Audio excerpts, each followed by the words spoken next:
Never thought so many people would be turning out for the Antiquities Act, but thank you all for being here. I know, I had to use it. Obviously, today we're here to talk about the President's effort to provide tax relief to both our corporations that will help grow jobs and to middle Americans. Two people here to explain it. The director of our National Economic Council, Gary Cohn, is going to walk through why we're doing what we're doing and then the personal side of the tax. Then Secretary of the Treasury, Stephen Mnuchin, will walk through the business side and the corporate side of what the President is doing to bring jobs back to this country, to make our businesses more competitive and help our economy grow. At the end, they'll be glad to take questions on this.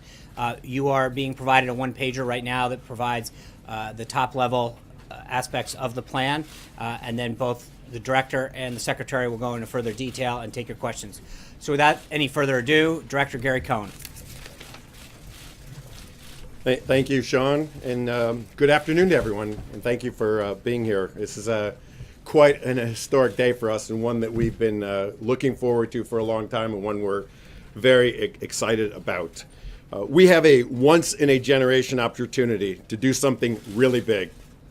President Trump has made tax reform a priority, and we have a Republican Congress that wants to get it done. And this is something that, quite honestly, I hope the Democrats would support too, because it's good for the American people. The President is going to seize this opportunity by leading the most significant tax reform legislation since 1986, and one of the biggest tax cuts in the American history. We've been working on this for a long time. We've had great meetings. We had a great meeting last night with the leadership of the House and the Senate. We have agreed on many of the important principles of tax reform. We look forward to working together with the House and the Senate very closely in the weeks ahead. The President has focused on three things since his campaign: job creation, economic growth, and helping the low and middle income families who have been left behind by this economy. He understands there are a lot of people in this country that feel like they work hard and they just cannot get ahead. They are sick of turning their paychecks over to Washington and having no idea of how those dollars are spent. They are frustrated by a tax code that is so complicated they can't even do their own taxes. That's why tax reform is such a big priority to this president. He cares about making the economy work better for all American people. Here's a little history. When President Kennedy cut taxes in the early 1960s, the top rate on personal income was over 90%, and there was rampant tax avoidance. And then, 20 years later, President Reagan took rates down to 28% for individuals. Since then, rates have been creeping back up, and more loopholes and special interest tax breaks have made their way back into the tax code, disadvantaging average Americans. And then, on the business side, when President Reagan left office in 1988, the corporate tax rate was 34%, and it hasn't changed much since. For the last 25 years, other countries have been aggressively cutting their tax rates and moving to a territorial system in order to attract business. And the U.S. has done none of that. In 2017, we are still stuck with a 1988 corporate tax. That's why we are now one of the least competitive countries in the developed world when it comes to corporate tax. So tax reform is long overdue. We are going to cut taxes for businesses to make them competitive, and we're going to cut taxes for the American people, especially low and middle income families. Today, I'm going to outline the principles we have put in place for personal tax reform, and then I'm going to hand it over to Secretary Mnuchin to talk about the business side. First, here are a few statistics for you on the individual side. In 1935, we had a one-page tax form consisting of 34 lines with 2 pages of instructions. Today, the basic 1040 form has 79 lines and 211 pages of instructions. Instead of a single form, the IRS now has 199 tax forms on the individual side of our tax code. Taxpayers spend nearly 7 billion hours complying with these tax codes every year. And nearly 90% of taxpayers need some help in filing their taxes. We are going to cut taxes and simplify the tax code by taking the current 7 tax brackets we have today and reducing them to only 3 brackets: a 10% bracket, a 25% bracket, and a 35% bracket. We're going to double the standard deduction so that a married couple won't pay any taxes on the first $24,000 of income they earn. So in essence, we are creating a zero tax rate. Yes, a zero tax rate for the first $24,000 that a couple earns. The larger standard deduction also leads to simplification because far fewer taxpayers will need to itemize, which means their tax form can go back, yes, to that one simple page that I talked about earlier. Families in this country will also benefit from tax relief to help them with child and dependent care expenses. We are going to repeal the alternative minimum tax. The AMT creates significant complications and burdens which require taxpayers to do their taxes twice to see which is higher. That makes no sense, and we should have one simple tax code. As we all know, job creation and economic growth is the top priority of the administration. Nothing drives economic growth like capital investment. Therefore, we are going to return the top capital gains tax rate and dividend rate to 20%, repealing the harmful 3.8% Obamacare tax on dividends and capital gains. That tax has been a direct hit on investment income and small business owners. We're going to repeal the death tax. The threat of being hit by the death tax leads small business owners and farmers in this country to waste countless hours and resources on complicated estate planning to make sure their children aren't hit with a huge tax when they die. No one wants to see their children have to sell the family business to pay an unfair tax. We are going to eliminate most of the tax breaks that are mainly benefits to high-income individuals. Home ownership, charitable giving, and retirement savings will be protected, but other tax benefits will be eliminated. This isn't going to be easy. Doing big things never is. We will be attacked from the left and we'll be attacked from the right, but one thing is certain. I would never, ever bet against this president. He will get this done for the American people. With that, I'm going to turn over to Secretary Mnuchin to go through the business tax plan, and then we will both come back and take questions. Thank you, Gary. So as Gary said, we've been working on this plan for a very considerable period of time. And our objective is to make U.S. businesses the most competitive in the world. Right now, we have a 35% corporate rate on worldwide income and deferral. It is perhaps the most complicated and uncompetitive business rate in the world. Not a surprise that companies leave trillions of dollars offshore. Under the Trump plan, we will have a massive tax cut for businesses and massive tax reform and simplification. As the president said during the campaign, we will lower the business rate to 15%. We will make it a territorial system. We will have a one-time tax on overseas profits, which will bring back trillions of dollars that are offshore to be invested here in the United States to purchase capital and to create jobs. The president is determined to unleash economic growth for businesses. This is not just about large corporations. Small and medium-sized businesses will be eligible for the business rate as well. As Gary said, we have had very productive meetings with the House and Senate working weekly to get this done. We will continue to do that. We are determined to move this as fast as we can and get this done this year. I would also just comment that we will hold listening sessions. One thing this president has done very well is listen. We've had hundreds of business leaders here from all different types of areas: manufacturers, retail, airlines, community banks, big banks. We are listening and we have been taking feedback. Finally, I would just add, the president's objective is creating economic growth. And as we've said before, we believe we can get back to 3% or higher GDP that is sustainable in this country. The overall economic plan consists of massive tax cuts and tax reform, regulatory relief, and renegotiating trade deals. And with that, we will unlock the economic growth that's been held back for too long in this country. And with that, we'd be both happy to take a few questions. Eamon in the back. Yes, thank you, Mr. Secretary. When you talk about the individual tax rates, you're also talking about eliminating some of those tax breaks. Are you talking about eliminating tax deductions? And which ones are you talking about eliminating, and which ones are you talking about keeping? Correct. We are going to eliminate on the personal side all tax deductions other than mortgage interest and charitable deductions. We think that will be sweeping reform. Adam.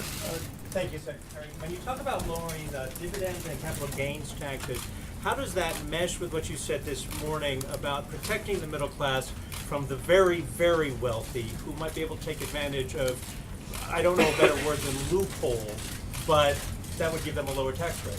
Well, again, what we've said is that the business rate is going to be available for small and medium-sized businesses as well as corporations. However, we will make sure that there are rules in place so that wealthy people can't create pass-throughs and use that as a mechanism to avoid paying the tax rate that they should be on the personal side. And I would just say on the dividend rates, we believe that restoring the 20% capital gains rate is critical to investment in this country. Secretary, just another question about your pass-throughs and all that. The initial plan that the President, as a candidate, outlined also included freelancer contract workers in that 15%. Wondering if that's the same. What's your rate on repatriation of funds overseas? And Gary Cohn, what about the marriage penalty? The President promised to eliminate that. Okay, again, first I would comment on the rate of repatriation. We're working with the House and Senate on that, but I will say it will be a very competitive rate that will bring back trillions of dollars. And as it relates to the definition of contractors and things along those lines, again, those will be the details we will be working with Congress on as we turn this into a bill that will get signed by the President. So as Secretary Mnuchin said, we are working very diligently with the House and the Senate on coming up with final details of the bill. You're going into very micro details on some of these. Very important. We agree. Very important. Our basic premise here is to simplify the tax system, lower rates, and make it easy. We don't want to penalize people. We want to make the system very fair. That is one of the things on our list that we're going to work on, just as Secretary Mnuchin said. We will get back to you with definitive answers on all these details. So on the 10, 25, and 35% rates, do you have income brackets established that you're going to propose to Congress on that? As again, we are in constant dialogue with the House and the Senate. As Secretary said, we're holding a bunch of listening groups right now. We have outlines. We have a broad brush view of where they're going to be. We're running an enormous amount of data on the proposals right now. We will be back to you with very firm details. We're very confident to where they're going to be. We just wanted to get out and give you a broad brush overview where we are. The President very much believes in taking input, as the Secretary said. Over the next month, we've got a lot of different discussions going with a lot of different groups that are interested. Deductions, does that also mean state and local income taxes being eliminated, that deduction being eliminated? And how Yes. about healthcare? Yes. And how about healthcare? Thank you. Yes. Mr. Secretary, thank you. And Mr. Cohn, either one of you. So when you talk about repealing the 3.8% Obamacare tax that hits small business and investment income, is this your first attempt, official first attempt, I guess, with this, to start pulling back on Obamacare? And also, what do you say to your fellow Republicans who say that this tax reform package is more about corporations versus cutting the deficit? Look, this tax reform package is about growing the economy, creating jobs. It's about the economy. As I started, President Trump comes in every day and talks to the two of us about economic growth, economic prosperity, and jobs, and what are we doing to stimulate economic growth. That's how we're looking at this plan. The 3.8% tax on capital gains, dividends, and interest, The president looks at that very seriously as being a tax on capital being spent to stimulate economic growth, people putting investment capital to work, and people being taxed on their personal businesses. So we're trying to get rid of that to be more stimulative, to have capital go back into the economy to create more jobs. Than Obamacare. Excuse me, I'm sorry, is it more business than attacking Obamacare? It's business. It's to stimulate business investment. We are trying to stimulate business investment. So on this, first of all, does it pay for itself? Is this plan revenue neutral? And secondly, what in here is non-negotiable? When this goes over to Congress, Congress comes back with a 20% corporate tax rate or a VAT added in, will the president refuse to sign that? Okay, well, let me first say, again, the core principles of this, we've been meeting with the House and Senate, and they agree 100%. The core businesses make business rates competitive, bring back trillions of dollars to create jobs, simplify personal taxes, create a middle income tax cut. So those core principles are non-negotiable, and that's something that we all feel strongly about. As it relates to will it pay for itself, again, I think as we've said, we're working on lots of details as to this. We have over 100 people in the Treasury that have been working on tax and scoring lots of different scenarios. This will pay for itself with growth and with reduction of different deductions and closing loopholes. Mr. Secretary, if it turns out that the congressional estimates when this has been scored, if it turns out that this actually won't be paid for by growth, if it won't keep deficits in check, I mean, is the president comfortable with that? Will he sign something?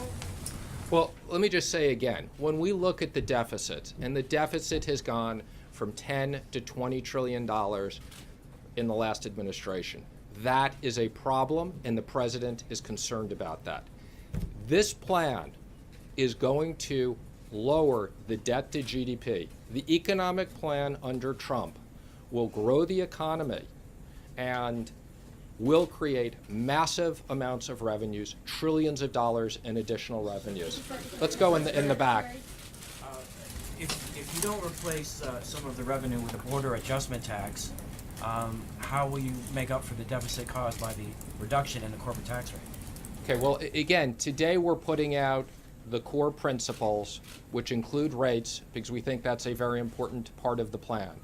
We will be working very closely, as I said, with the House and the Senate to turn this into a bill that can be passed and the president can sign. And there's lots and lots of details that will going into how that will pay for itself.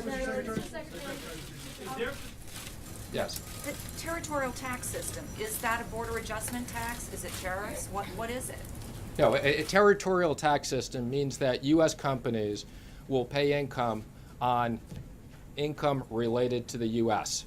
So it's territorial. U.S. companies will not be subject to worldwide income, which has made them uncompetitive. Is there a reason to be concerned that perhaps the Republicans might not go along with this, just like they didn't fully go along with the Obamacare replacement? Again, I think that there's a lot of desire from everybody to pass tax reform. As Gary said, we are at a historic moment, and Republicans and Democrats want to create jobs and want to help the American people.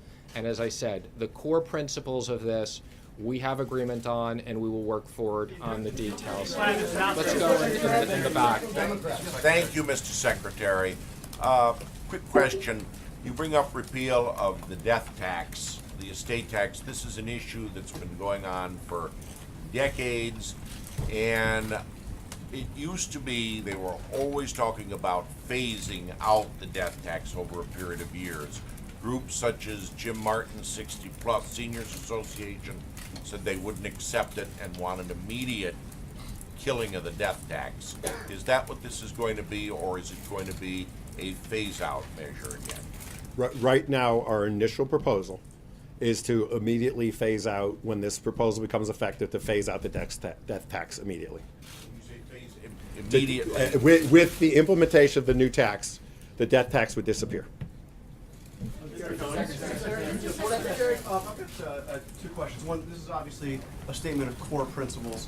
It's just one page. Obviously, tax reform be much more complicated. When will we see the details? When will we see the actual plan? We are moving as quickly as we can. So we are working with the House and Senate on all the details, and everybody has an agreement. We are going to move this as fast as we can, and when we have an agreement, we will release the details and go through it with all of you. My second question is, will the president release his tax returns so that The president has Americans- no intention. The president has released plenty of information, and I think has given more financial disclosure than anybody else. I think the American population has plenty of information on this. Right there. Excuse me, other people have the right to ask questions. Will affect him personally. My question is to either you, Mr. Secretary, or Mr. Cohn. You mentioned middle-class tax cuts for middle-class families watching this tonight on the news. Family of 4, median income $60,000. What does it mean for them? It's going to mean a tax cut. How much? Going to mean a tax cut. Look, Hey, why don't you're asking the same question we got asked over here. We will let you know the specific details at the appropriate moment. We are in very robust discussions with the Senate, with the House leadership. They are progressing very quickly, and we will continue to give you more details as we have them. Okay, we're going to take two more, right back here in the fourth row, yes. Yes. Secretary Mnuchin, exactly a year ago, then candidate Trump was asked if he believes in raising taxes on the wealthy. He said, I do, including myself, I do. So my question is, why isn't he doing that? And will the president end up paying more or less taxes as a result of this plan? Well, let me just comment. I can't comment on the president's tax situation since I don't have access to that, okay? But I would comment that our objective, okay, is the reduction in taxes will be offset by significant reduction of deductions and other items so that the effective tax rate, okay, is what we're focused on. Why don't we take one more question right here? Thank you. You may not have Yes. seen the president's tax returns, but according to our estimations by his 2005 returns that are out there, getting rid of the alternative minimum tax would save him 5.3. He would only have paid 5.3 million in federal income taxes. So your response to those critics who say a lot of what you've presented here today could save the president or benefit his own businesses? Again, let me just comment. What this is about is creating jobs and creating economic growth. And that's what massive tax cuts and massive tax reform and simplifying the system is what we're going to do. The AMT is just another example of a third complicated set of rules. Anyway, thank you, everybody. Appreciate you guys being here. The president's been flexible on other matters. Do you think he could change his mind on releasing his tax returns?